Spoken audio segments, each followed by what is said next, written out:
bang magkaroon ng sarili mong gulayan kahit maliit lamang iyong bakuran o lupang taniman? Subukan ang hydroponics o urban vertical gardening. Hydroponics ang tawag sa isang makabagong pamamaraan ng pagtatanim ng gulay at iba pang mga halaman na hindi ginagamitan ng lupa.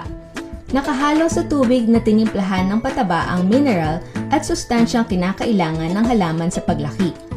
Sa pamamagitan ng submersible pump, pinadadaloy ang tubig na may timplang pataba at mineral ng tuloy-tuloy sa mga tubo kung saan nakalagay ang mga halaman. Maaari ring mag-alaga ng isda sa iyong vertical garden. Tinatawag ito na aquaponics. Ilagay lamang ang mga isdang nais palakihin sa tangke. Ang dumi ng isda ang nagsisilbing pataba sa mga tanim na gulay. Sadyang binuo ang konsepto ng hydroponics at aquaponics para sa mga nagnanais na magkaroon ng sariling taniman ng gulay ngunit maliit lamang ang kanilang bakuran o lugar. Gamit ang mga teknolohiyang ito, maaari kang magkaroon ng humigit kumulang sa 120 tanim bawat 1 metro kwadrado ng lupang taniman.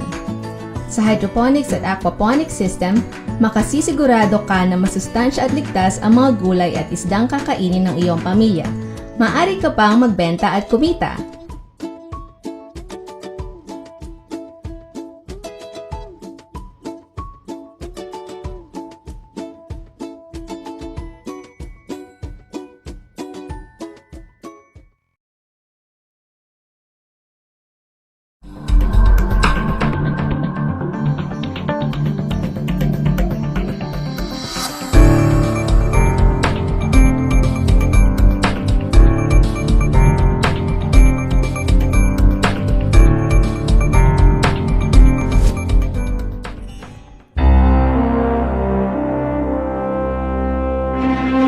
Beach whales,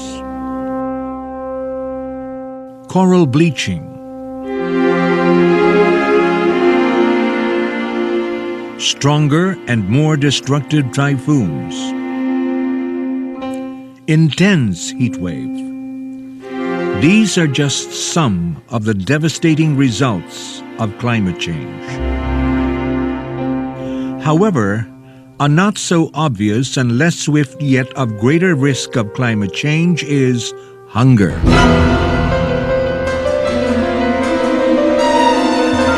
More than overpopulation and uneven distribution of food, climate change is also a major factor of world hunger.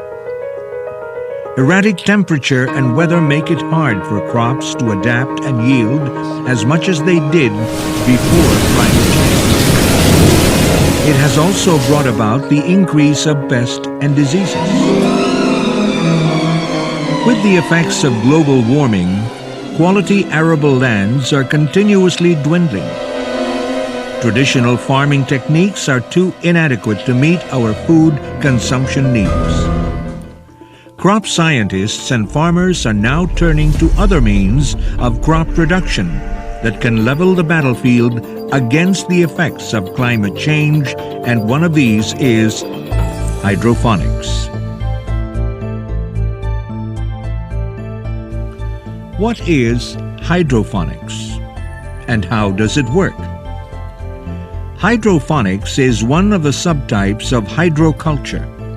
Also called soilless gardening, it involves a controlled environment system in which terrestrial plants can be cultivated without the hassle of plowing.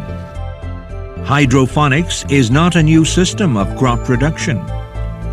There were many theories as to when and where hydroponics began. The most well-known are the Aztec floating gardens and the hanging gardens of Babylon.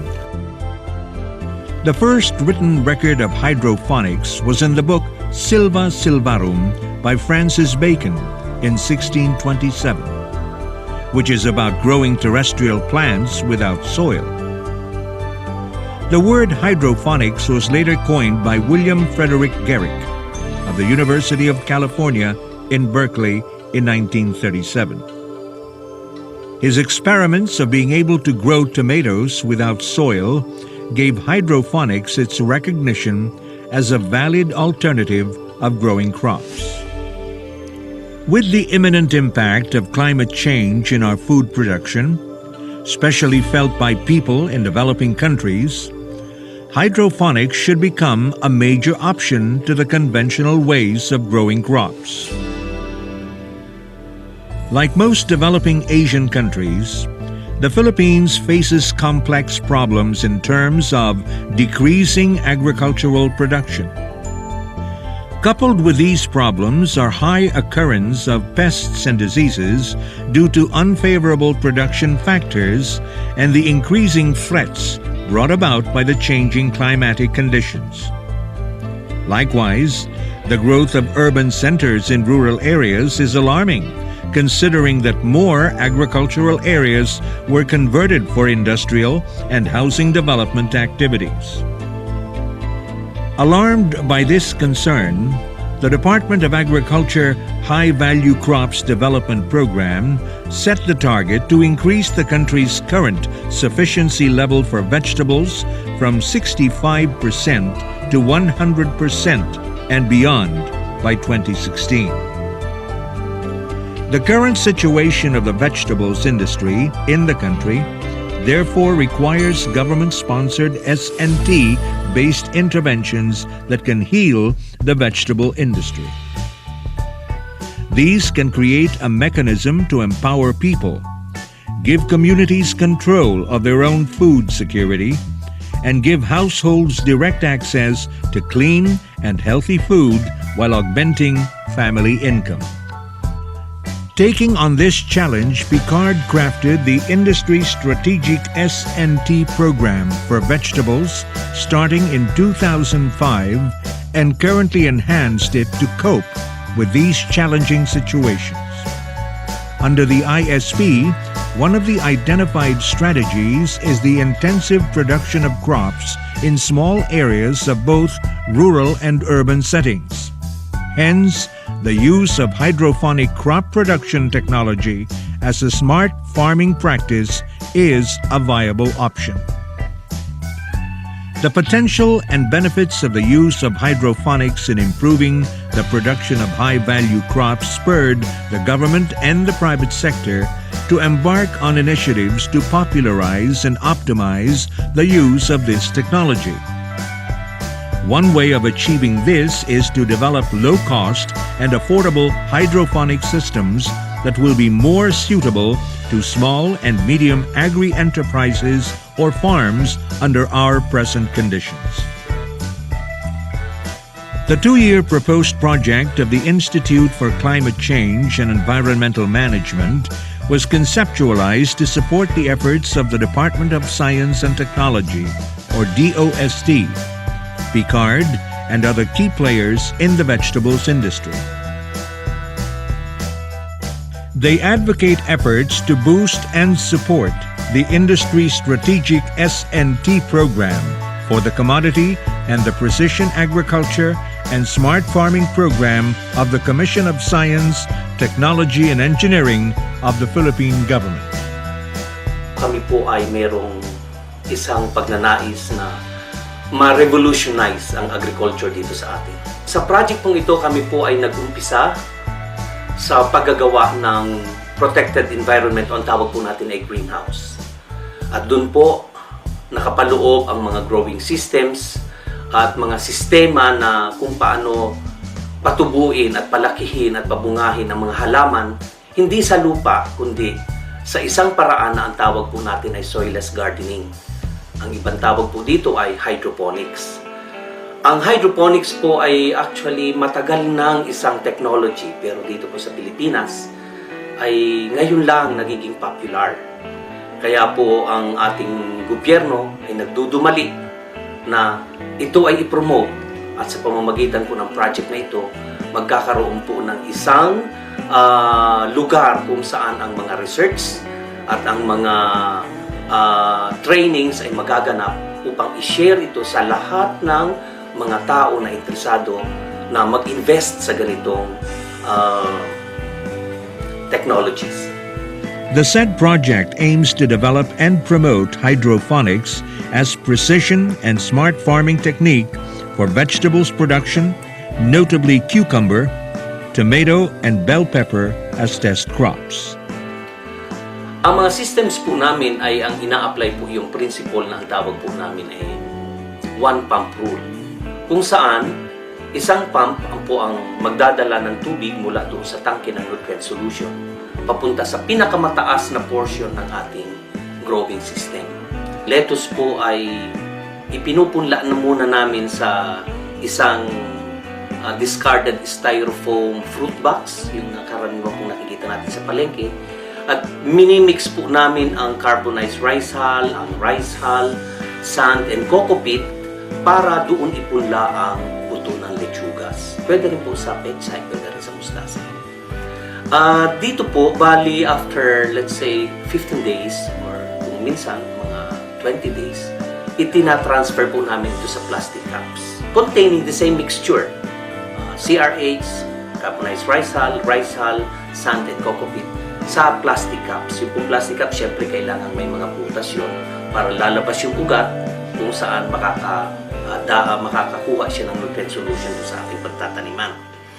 So, pag naitanim na po natin siya sa plastic cups, ilalagay po natin siya sa PVC growing tubes.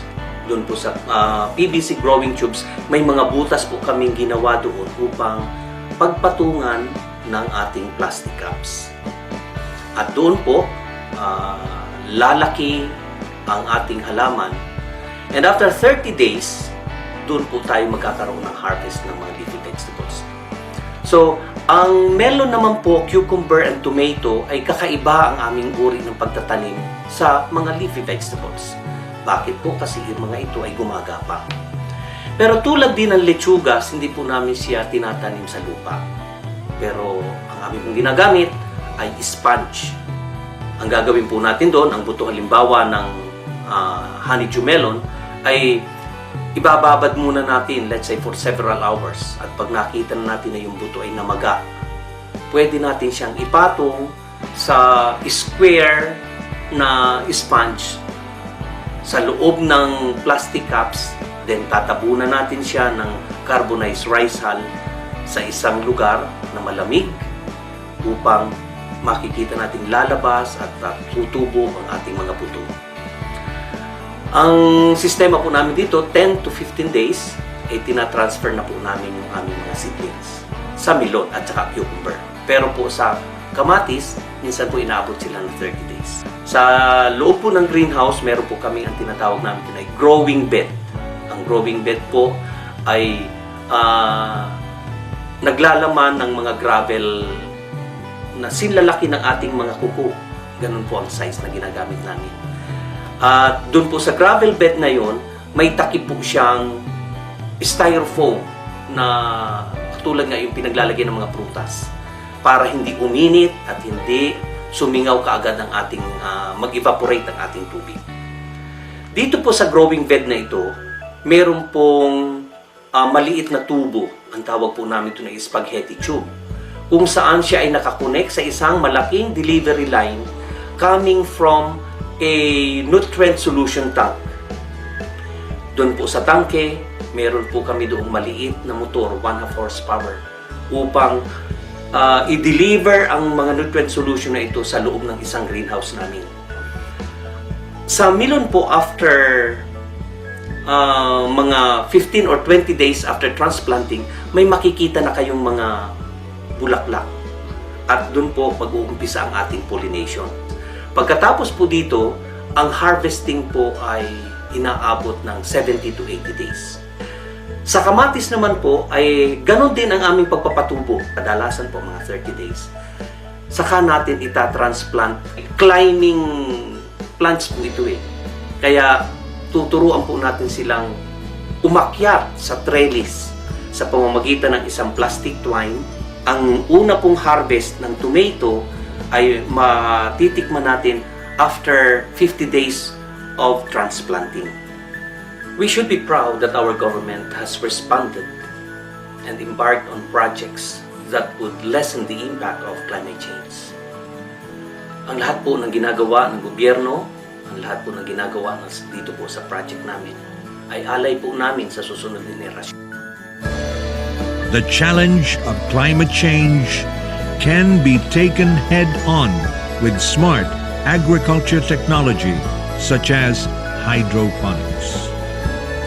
With hydroponics, our country is in a better position to fight hunger and poverty and, hopefully, develop a climate-resistant future.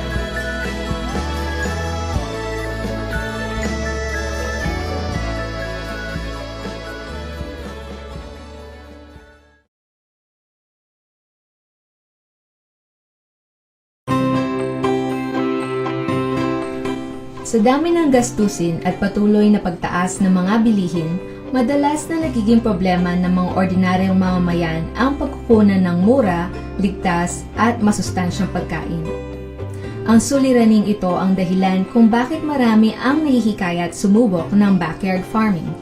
Ngunit, hindi lahat ay mayroong malawak na bakuran na maaaring pagtaniman ng mga gulay o iba pang mga halaman. Suliranin din ang pagkukunan ng tubig at mga pataba na kailangan ng mga halaman sa paglaki, pati na rin ang oras at enerhiyang igugugol sa pag-aalaga ng mga ito. Ang mga problemang ito ang siyang tinutugunan ng hydroponic system o urban vertical gardening. Halika't alamin natin mula kay Dr. Chito F. Sace, Project Leader ng CLSU Hydroponics and Aquaponics Technology ng Institute for Climate Change and Environmental Management sa Central Luzon State University, kung ano nga ba ang hydroponics technology at ang benepisyo ng paggamit nito. Ang konsepto ng hydroponics is hindi kailangan ng lupa para ang tao ay makapagtanim at makapag-ani ng iba-ibang klase ng vegetables. Contrary doon sa mga natutunan natin in the past na pagka wala tayong lupa, hindi tayo makakapagtanim. Now, ang hydroponics ay isang teknolohiya na dati na pero ngayon lang nagiging popular dito sa ating bansa na nagtuturo kung paano magtanim sa mga lugar na imposible na magkaroon ng vegetable production. Ang hydroponics ay galing sa dalawang salita na Griego. Salitang hydro, ang ibig sabihin ay tubig. Tapos yung isa ay ponos, na naging phonics, ang ibig sabihin ay working. So dito, literally, pagka translate natin, water is working. Maraming benefits ang hydroponics. Number one is we can produce more because of the density ng pwede mong anihin sa isang maliit na area. Ang pangalawa ay yung water conservation. Sinasabi natin na napakadami nating ulan, pero pagka dumating ang summer, halos wala tayong mapandilig. So, yun po ang kagandahan ng hydroponics, na yung tubig na kakaunti ay maaari tayong mag-produce ng maraming mga vegetables. Ganon din po, meron din po tayong sinasabi na energy crisis. Pero kung tayo po ay magkakaroon ng sistemang ganito, isang maliit lang pong motor ang kailangan natin para tayo makapag-produce ng maraming vegetable, katulad ng nakikita ninyo rito. Sa paggawa ng hydroponic system, kakailanganin natin ng mga sumusunod na materyales. PVC pipe na may 2 pulgadang diametro, rubber hose, spaghetti hose, plastic tank, galvanized iron pipe na schedule 20, 35 watts na submersible pump, at mga sirang sinelas. Para sa unang hakbang, gumawa ng rectangular cube na frame na may taas na 180 cm, haba na 100 cm at lapad na 60 cm gamit ang galvanized iron pipe. Paikutan ang frame gamit ang parehong pipe sa distansyang 67 cm mula sa paanan. Matapos nito, magkabit ng hook sa mga pundasyon ng frame. Siguraduhin magkakasya dito ang mga PVC pipes na ilalagay. Ikabit ang unang hook sa distansyang 70 cm mula sa paanan ng frame. Ikabit ang mga susunod na hook ng may 23 cm na pagitan hanggang sa itaas na bahagi ng frame. Para naman sa pipe system ng hydroponics, pumutol ng PVC pipe na kasing lapad ng frame at ikabit sa hook ang mga ito. Takpan ng sirang tsinelas ang magkabilang dulo ng pipe. Butasan ang itaas na bahagi ng PVC pipe na may diametrong 2 pulgada. Siguraduhin magkakasya sa butas ang mga plastic cups na paglalagyan ng tanim. Gawing 5 pulgada ang pagitan ng bawat butas na paglalagyan ng cups. Gumawa ng maliit na butas sa PVC pipe para sa ikakabit na spaghetti hose. Ang spaghetti hose ang magdudugtong-dugtong sa mga PVC pipes upang makabuo ng isang sistema. Ilagay ang plastic tank na may submersible pump sa loob sa may paanan ng hydroponics frame. Maglagay ng rubber hose mula sa plastic tank paakyat sa itaas ng frame. Gumawa ng maliliit na butas sa itaas na bahagi ng rubber hose at idugtong dito ang mga spaghetti hose na nakakabit sa mga PVC pipe. Sa mga hose na ito dadaloy ang nutrient solution na kailangan ng mga halaman sa paglaki. Lagyan ng tubig ang plastic tank at paandarin ang submersible pump. Hayaan ito sa loob ng 3 araw upang makita kung mayroon itong mga butas na maaaring pagmumulan ng tagas o tulo. Maghanda ng mga plastic cups na paglalagyan ng mga tanim. Lagyan ng butas ang ilalim at gilid ng cups upang dito pumasok ang nutrient solution. Gumawa ng media para sa punla gamit ang pinagsama-samang ipa, carbonized rice hull, bunot ng niyog, at pinong buhangin. Maglagay ng 2 hanggang 3 buto ng halaman na nais patubuin sa media tulad ng lechugas, pechay, kangkong at kamatis. Ilipat na ang mga natamna na cup sa hydroponic system. Kapag umusbong na ang tanim, maingat itong isprayan o lagyan ng organikong pataba.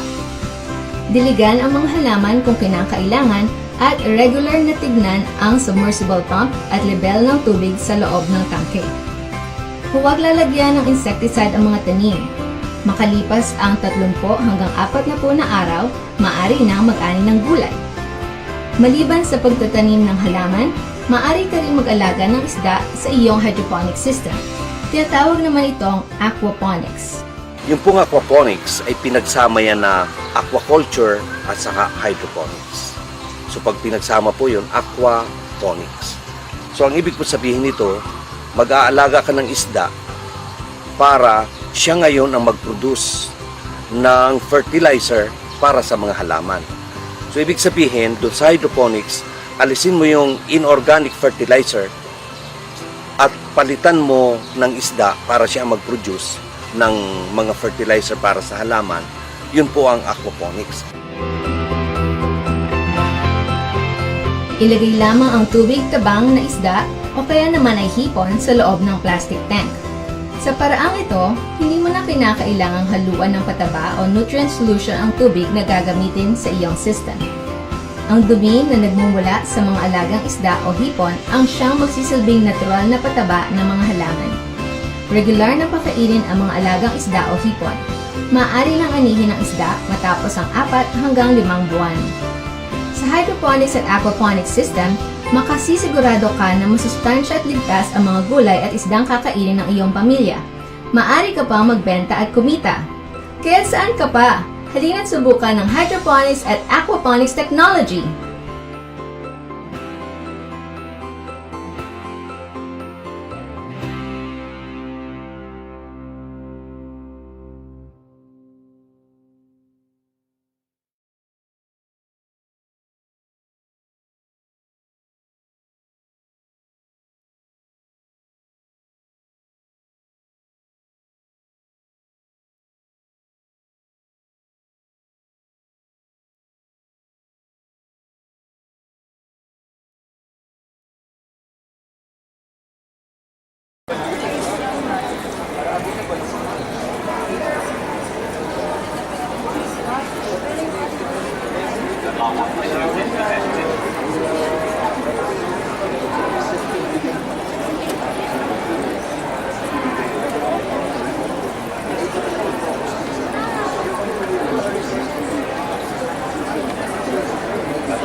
Tingnan ko mama kung may fish. Nahinga kami sa forum. Nakoko-forum, coconut. Nakakatuwa naman fish yung hinahanap niya. Urban Vertical Garden. siya.